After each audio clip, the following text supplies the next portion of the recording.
Speech is important because if you're going to be a great leader in life, you need to know how to talk to people. Not only will it help them in the workforce, but just with their social interactions with other people, to be able to speak up for something that they believe in or something that they want to say and not always keep everything inside. Some jobs you have to get up and speak. Like if you're a teacher, you have to talk to your classroom. You have to be good at that so they can hear you. And like if you are in the government, you have to give speeches to the people. When I was a kid, students didn't often get up in front of the class to give a speech. And when we did, it could be pretty scary. But as you will see in this videotape, students these days are getting more and more comfortable speaking in front of an audience and being scored for their performance. In Oregon, we now have content and performance standards in speech to be met at 3rd, 5th, 8th, and 10th grade. The content standards tell us what skills will be assessed in student speaking. The performance standards tell us how the students will demonstrate that they meet those standards. This is one of 4 tapes developed by the Department of Education for teachers and students who would like more practice in speech assessment. The tape begins with a set of speeches. After each speech, you can pause the tape and score the presentation yourselves. We'll then show you the score our panel of teachers gave the speech for comparison. You will also hear comments and suggestions by students and teachers. The student speeches will be followed by a panel of teachers discussing the speaking assessments, how students should practice and prepare, and of course, scoring the speeches. At the 3rd grade level, students are scored for ideas and content, organization, and delivery. Students must get a score of 3 in all of those areas in order to meet the benchmark. 1 speech is all that is expected at the 3rd grade level. Now, let's take a look at some speeches. I did my report on the amazing country music singers, the Judds. Not the Duds, not the Judds, but the Judds.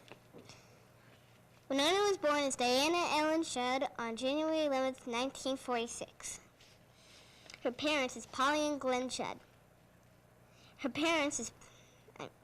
father owned an old-fashioned gas station. After a while of being famous, the doctor said to Naomi, "You're constantly getting sick because you have hepatitis C." So she quit her job and left Winona on the open road and spent most of her long days in the trailer. Right now there are no Judds, but Winona's singing solo all over the U.S. Some of the songs that they wrote are Why Not Me, Born to Be Blue, Girls Night Out, Turn It Loose, and more. My favorite is Born to Be Blue. The Judds have been singing since 1976, and I hope they keep singing for a long time.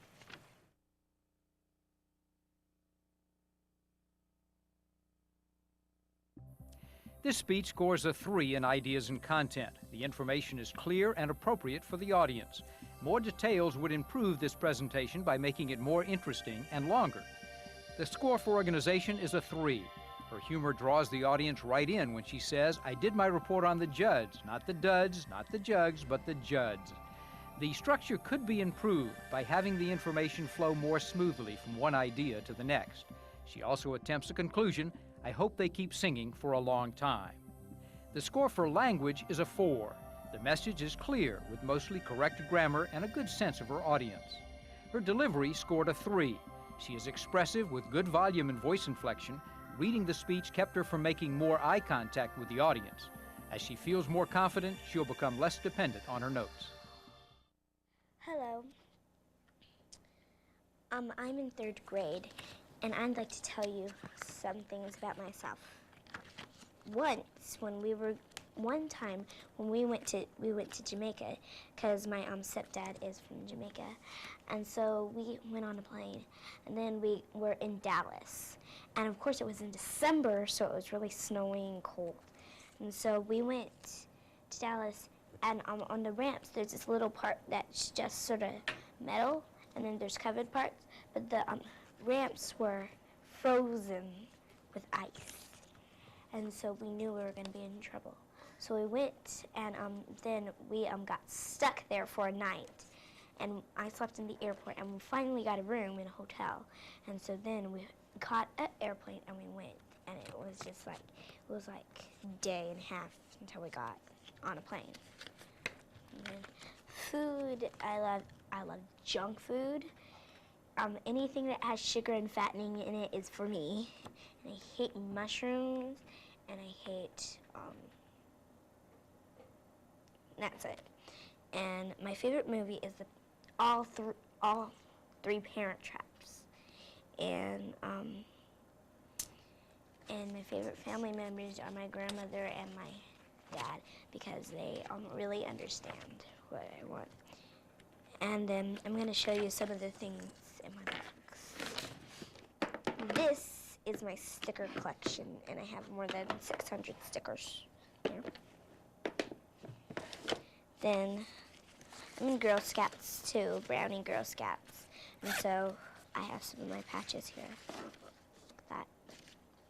And still on paper, because I don't want to put them on. But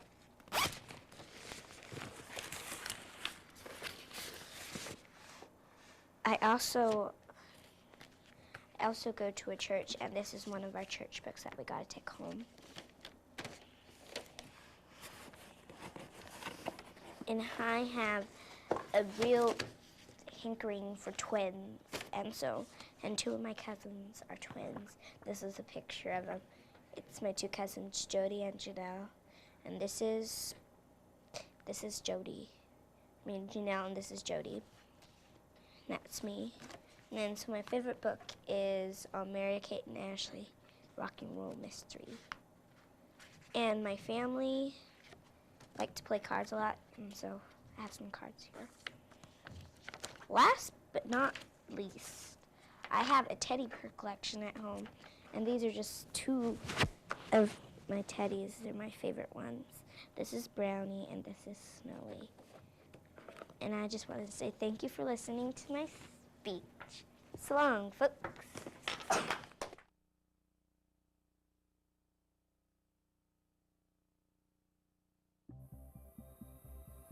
The score for ideas and content is a 3. The ideas are clear and appropriate for the audience, but the details in the speech are limited and too general. It would be helpful if she explained more clearly the reason for a trip to Jamaica. The speech scores a 3 in organization. She follows a certain format assigned by the teacher, but her organization is sometimes unclear. The introduction and the conclusion should be more than simply, "Hello, I'm in the 3rd grade," and last but not least, "So long, folks." In language, this speech scores a 4. Her language is original and gives the audience a sense of who she is. Grammar was mostly correct except when she intentionally made it more colorful. I have a hankering for twins. The speech scores a 4 in delivery. She is conversational and varies the rate and tone of her speech. She does tend to trail off at the end of some sentences and should make eye contact with more of her audience. Hi, I'm a 2nd grader at Mount Scott Elementary. Did you know I like to go on vacation? One of my most favorite vacations is going to Hawaii. I like it because I can go boogie boarding, build sandcastles, and get knocked down by waves. One time, when I was 5 years old, I saw a humongous wave come in, and so I went up right in front of it. It knocked me down, but instead of getting knocked down, my swimming trunks got knocked down all the way to the ankles. I can finish this story and also tell you another story, but I'll tell you some other stuff about me before I can do that. I was born at Kaiser. People in my family include my brother, my mom, my dad, and I also used to have a dog. One of my most favorite food is hamburgers. The food I dislike the most is zucchini, especially fried on the grill. My most favorite subject in the entire school term is reading. And the worst subject I dislike is writing. I've only gone on 2 vacations so far, Disneyland and Hawaii. I go to Taekwondo. I'm a blue belt, and I've been doing it for 2 years. I'm halfway to a black belt. My most favorite sport is soccer. One time I was charging head-to-head for the ball. My leg got twisted back. I had to be back in a cast for 2 weeks. One of my most worst times in the entire world is when my dog died. I collect stamps. I have a few that are like have the army pictures on it. It's pretty cool. Now I can tell you the end of my Hawaii story. Well, my face turned all red. I pulled up my swimming trunks and got into the water, hoping no one would notice. Now I can tell you my other story. One time I went boogie boarding. My dad gave me a little push. There was a humongous wave coming. I went about the length of a football field that time. And then I hit another wave and took a wipe out. So far, that was my most #1 record in boogie boarding. Thank you for being my audience.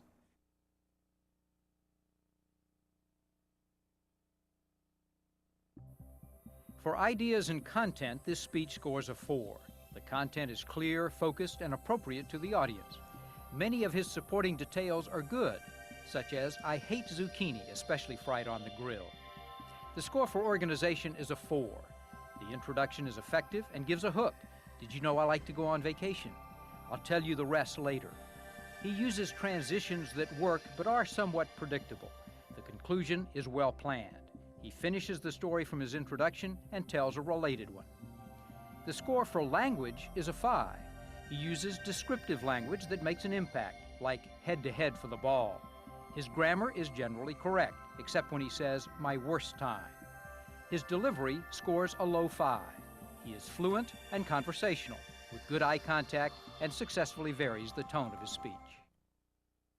Hi, I am here to tell you about butterflies. A butterfly's life cycle has 4 separate stages: egg, caterpillar, chrysalis, and butterfly.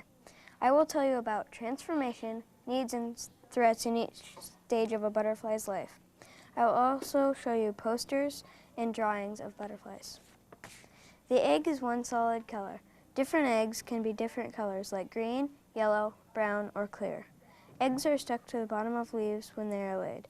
Eggs are killed by people knocking the leaves that the eggs are connected to. Eggs are also killed by birds eating them.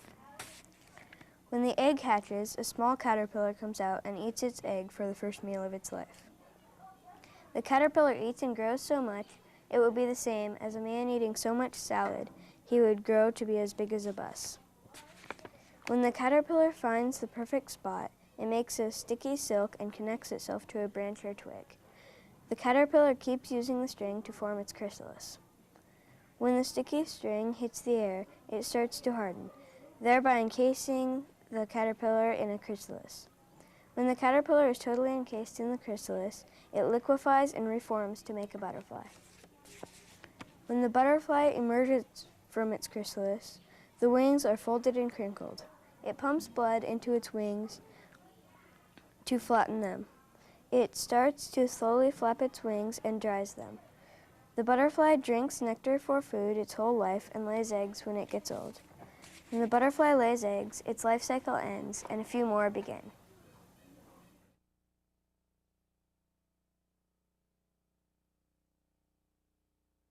This speech scores a 4 in ideas and content. The information is clear, focused, and appropriate to the audience.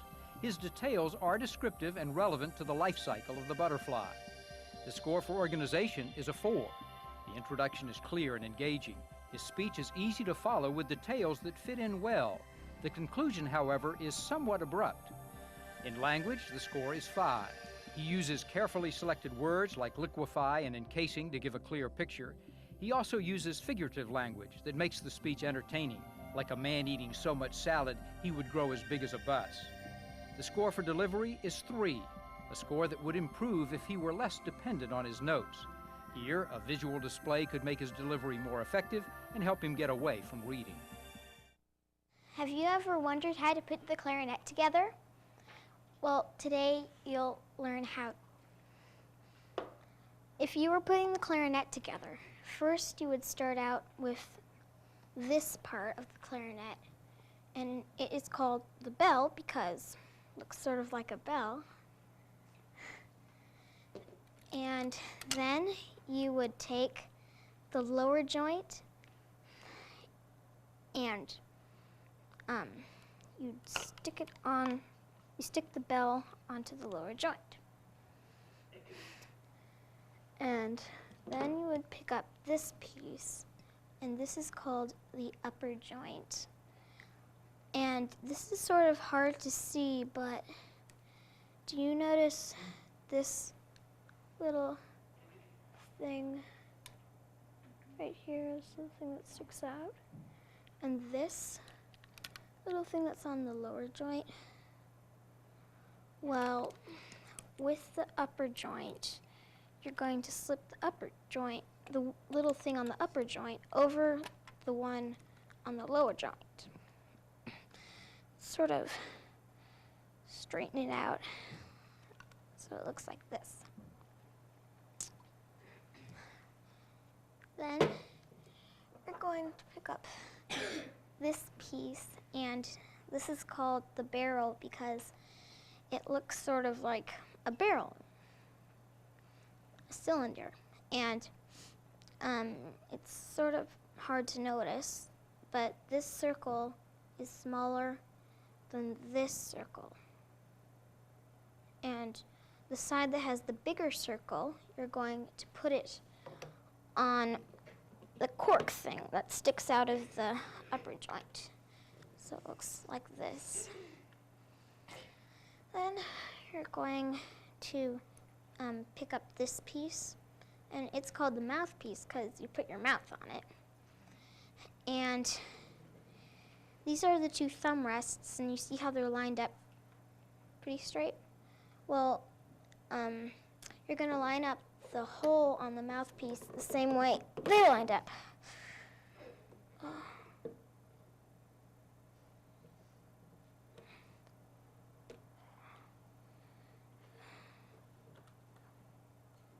So it looks pretty much like this. And then you're going to take this part, and this is called the ligature. And it has two little screws, and one of the screws is bigger than the other one. And you want to make sure that you put the bigger one on top, and you slip it on to the mouthpiece. And it doesn't really matter if it's like this or like this. I just like to put it on like this. Then you take this. This is called the reed, and the reed is a very important part of the clarinet because if we didn't have a reed, then there wouldn't be any sound, because the reed, when you blow into the clarinet, the reed vibrates on the hole, and that makes the sound. Before you put the reed onto the clarinet, you have to put it in your mouth and wet it, and keep it there until it's pretty much wet enough.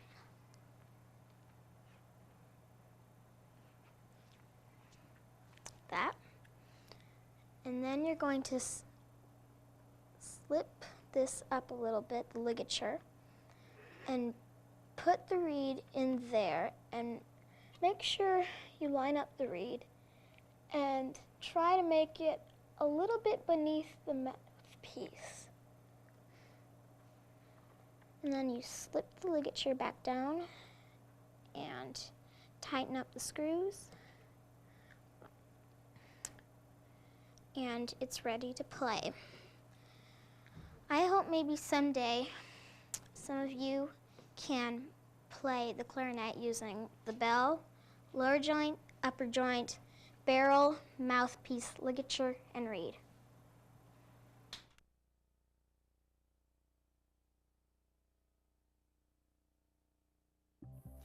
The speech scores a 4 in ideas and content.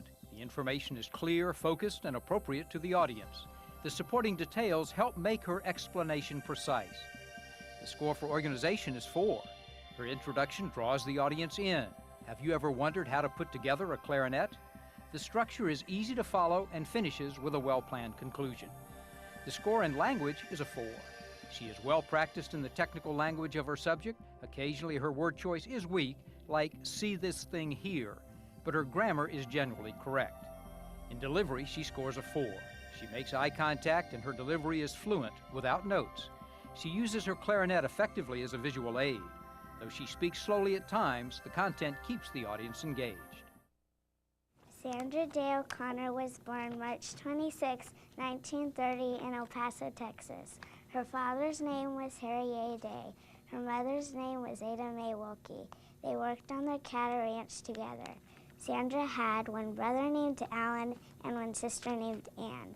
She grew up on a 155,000-acre ranch called the Lazy Bee in Duncan, Arizona. During the time when Sandra was growing up, there was a Great Depression, which is a time when people are poor and without jobs. Sandra was alone on the ranch until she was 8 years old when her sister was born. When it was time to go to a school, there wasn't a school nearby, so Sandra had to move to her grandma's house to go to a school. Later, Sandra graduated from Austin High School at the age 16. Then she went to Stanford University. There at the college, she studied economics and law. Later, Sandra married her classmate John J. O'Connor III, December 1952. They had 3 boys, Jay, Brian, and Scott. Before Sandra worked on the Supreme Court, she was a lawyer, and she defended clients too poor to select a lawyer, and she did it with no charge. I believe Sandra showed effort by leaving her family to move to her grandma's house to go to a school. I believe Sandra showed perseverance because she couldn't find the right job for her, and no one would hire her because she was a female, but she kept on trying. I think Sandra showed caring by helping people too poor to select a lawyer. In 1981, Sandra became the very first woman Justice of the Supreme Court.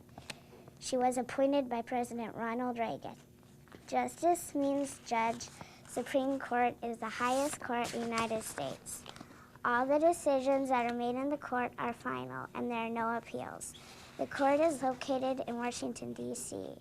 Sandra is special because she's a strong, qualified, and respected Justice of the Supreme Court. And here's a picture of Sandra Day O'Connor.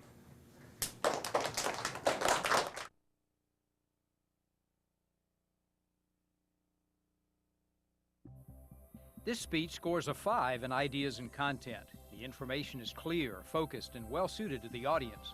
The main ideas stand out and are developed by strong supporting details. The score is a low 4 in organization.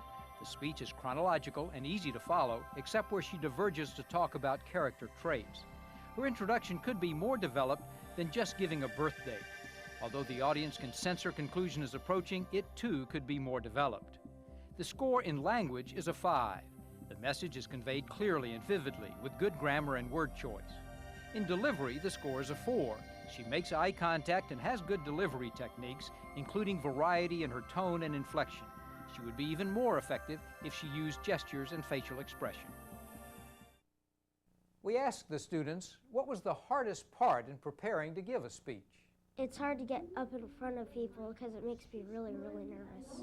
The hardest thing was coming up with the ending and the beginning because, well, you don't get a great score for saying my report was about, or and that's how you do this, or that's what my speech was about.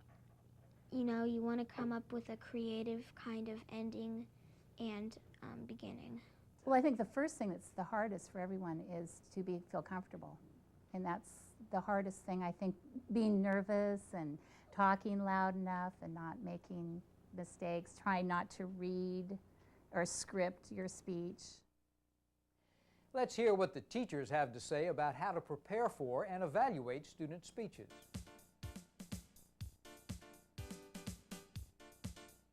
What sorts of things do you do or have you done in the past that you found have worked really well to get particularly beginning speakers engaged in the whole process of doing speaking? I start with students having conversations among themselves. So we talk about communication. So there's a small group, partner, before they ever get up in front of somebody else to do the speaking.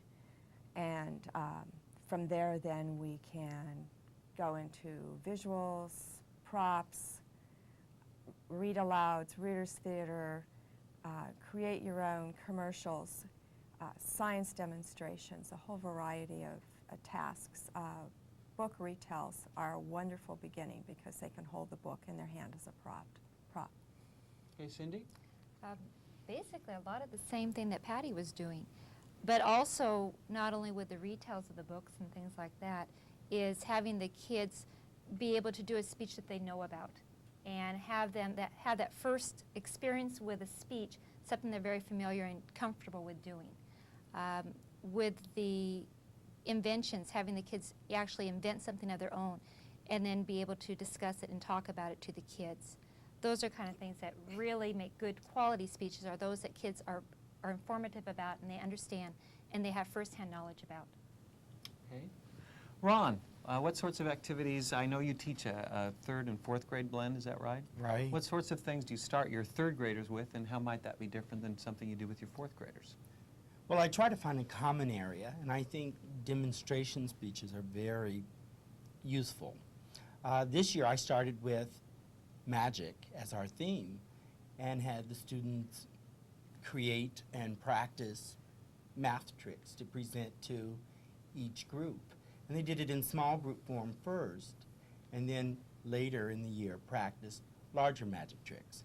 I think that would be very important, don't you, that you start maybe, especially with beginning speakers, of doing something that's one-on-one or to a very small group, and then gradually build them up so they feel more comfortable talking in front of the rest of the class. Sounds like something else that Ron mentioned that struck a chord with me, and that was that it somehow related to the content or to some other curricular area at the time. What sorts of activities do you see, or what are the benefits, I guess, from making sure that it picks up content from somewhere else? And I think it's real important that you integrate, no matter what you do, is integrated. The speech should not be something separate for the kids to have to do. It should not be an add-on activity. So if you're doing a history or social science project, that the speech can be incorporated within that. If they're doing a research project on biographies, historical figures, then that speech is part of that research project. Same thing with a math piece, that you're talking about math. The students are working on a math problem solving, then they get up and they practice presenting that math problem solving to the students. So it's an integrated piece of your curriculum. It's not something separate. And I think that's real essential that teachers understand that. Great. Anything else? Also that the speeches do not always have to be evaluated, but we can sit back at some point and use those moments as teachable moments.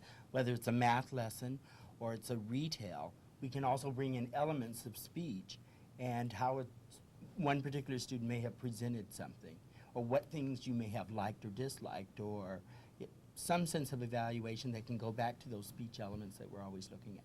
Every time that they gave a little speech, we would talk about, does it have details? Does it have a good grabber?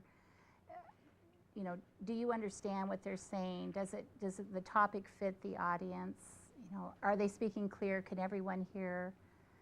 And so I think really the biggest teacher has been modeling, and we have some excellent speakers in the room who really set some examples, and I think everybody worked towards meeting those standards.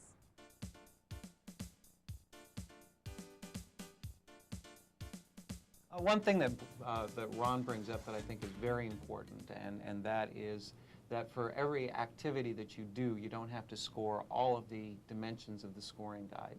For instance, you might do one activity for ideas and content, something else for organization, something else for the language, something else for the delivery, and when you're ready to collect the work sample, then you put all the pieces together and you do an assessment that covers all areas. What are some of the benefits you see with that? Well, it's very essential that you not just give the students a speech and you score all components of it immediately. Students have to have some modeling, some practice in order to do a quality job. So when they're modeling and practicing their speeches, again, you might just focus on ideas and content. A teacher might model a speech on ideas and content, give one that doesn't have very many ideas or too much meat to it for students that more or less have to infer. Students help score that and then show one that quality at a score point of 3 for a 3rd grader or 4 for 4th and 5th grade teachers or for students. And when you do that and you start segregating it out into different smaller components, it's easier for the kids to understand and to practice themselves. So they've had the practice with ideas and content. You've worked on it. And then they've had the practice with organization, language, delivery, so they've had all that practice. Now let's go ahead and pull it together for a final speech. And so all the practices, again, wouldn't count for their portfolio or their work sample, but you have to have the practice and the modeling before you can ever expect a student to do well on a speech. I really like just starting out, taking the scoring guide, just taking one strand, taking delivery, taking the 3 and 4, and just working on that, and then adding another small piece, and then another small piece, so that kids could get a sense. And it was really valuable for me because never having scored speaking before, I got really familiar with the scoring guide too.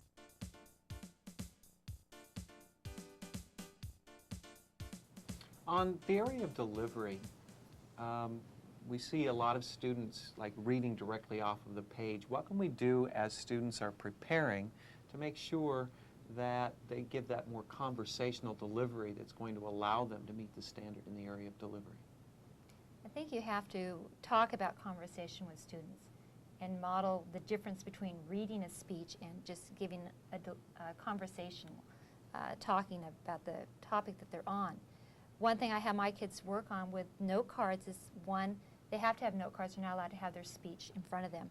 The note cards can only be words or an outline. No sentences are allowed on their note cards. And practicing that, have them just tell them, tell me the story. Do not read it. Don't memorize it. If you memorize it, chances are you're going to get lost someplace while you're memorizing it and you're giving your speech.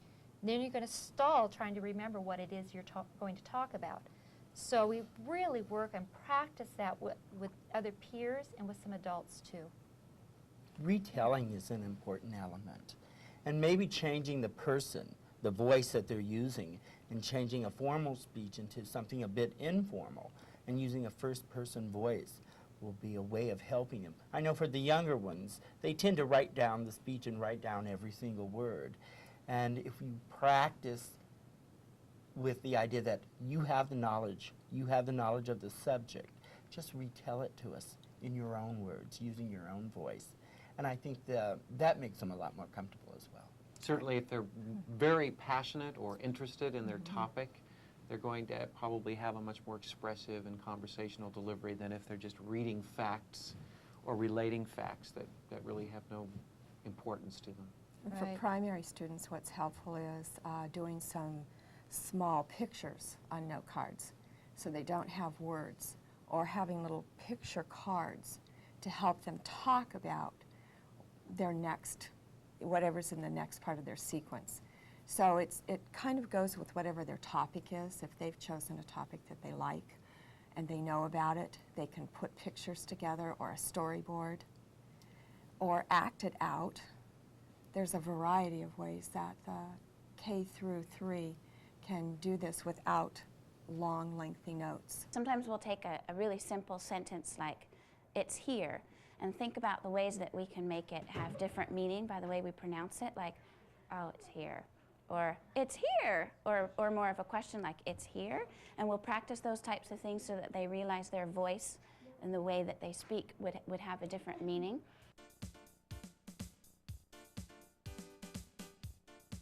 Let's turn for a second to visual aids, because we've seen lots of students on our tapes using visual aids, some with varying degrees of success. What do you see as the role of visual aids in speaking? Why are they important, and how would you go about helping kids to use them more effectively? You want to start, Cindy? Sure, I'll start. Visual aids should enhance the presentation. And so when students are using visual aids, that's one thing that has to be taught to students. Most students at this age do not know how to use their visual aids within their speech. They do it as a side note. It's after their speech that they give their visual aid. And so one thing has to be taught. You have to model with students on how to use the visual aid appropriately. And then the visual aid, once the student's using it, they can refer to it several times throughout their speech. Again, it's to enhance their presentation. I think it always is helpful when you have something to talk about, because eventually they're going to have boards behind them, presentation boards that they'll have to talk from as they get older. And so this is kind of in preparation for that presentation board.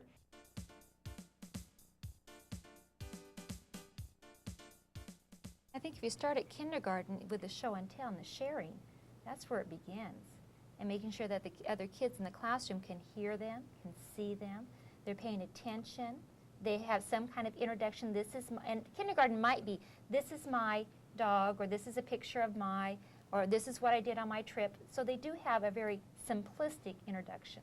And then, of course, as they get older, then the criteria gets a little more difficult. And certainly, it would be totally appropriate for the teacher to design, or whatever the assignment is, in such a way that it's all responses to individual questions, that they just go down a series of questions and respond to each one of those. That at the very beginning, you can provide the structure for the student, because that's probably where they're going to struggle the most, is to try to put the pieces together. So if the pieces are kind of laid out for them, and they'll be more successful at that early age. I think the modeling is important too, that they see and hear good speeches, whether they practice monologues or poetry, but that they see, and also that they see a correlation in their writing.